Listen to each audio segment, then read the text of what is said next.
مردها به زنهاشون بگن من تو رو دوست دارم، یعنی تصریح کنن. او میدونه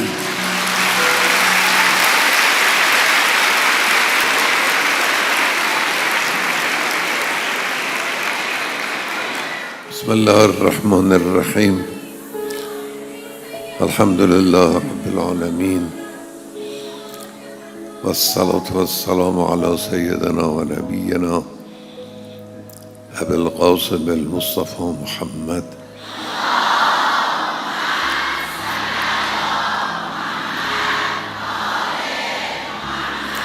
و علی آله الاطیبین الاطهرین المنتجبین سیما بقیت الله فی الارضین.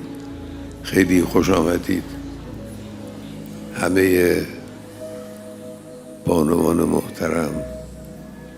دو موضوع مهمتر از همه است. یکی شأن زنان و دیگری حقوق زنان. اینا باید مطرح بشه. شأن زنان در اسلام خیلی شأن والا و بالایی است. اولین حقی که برای زن باید در نظر گرفت مسئله عدالت در رفتار اجتماعی و رفتار خانوادگی است.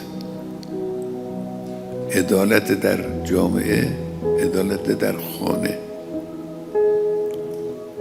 این اولین حق زنانه. این باید تأمین بشه. در اسلام کرامت زن و احترام به زن یکی از اصلی ترین عناصر. پیغمبر می‌فرماید المرأة ریحانتون. ریحانه یعنی گل. زن در خانه گله و لیست به قهرمانه، کارگزار خونه نیست. شما بگید چرا این کارو نکردی، چرا اون کارو نکردی، چرا خونه تمیز نیست. لیست به قهرمانه. ریحانتون گله. گل باید مراقبت کرد، باید حفظ کرد. او هم شما رو از رنگ خود، از بوی خود، از خواص خود برخوردار خواهد. اینجوری نگاه میکنه اسلام به زن.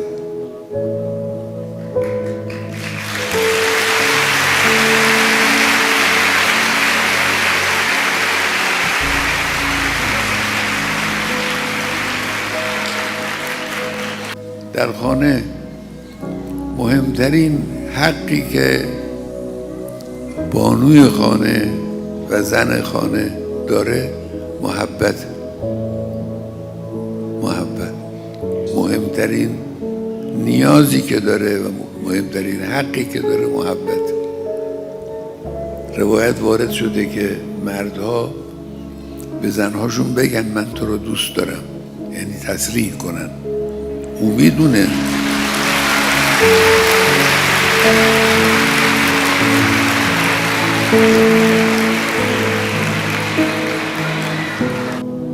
من توصیم، حرف آخرم اینه، توصیه من به رسانه ها اینه که مراقب باشن، عاملی نباشن برای ترویج تفکر غلط غربی ها. اسلام رو ترویج کنید، نظر اسلام رو بیان کنید. نظر اسلام نظر افتخار آمیزه.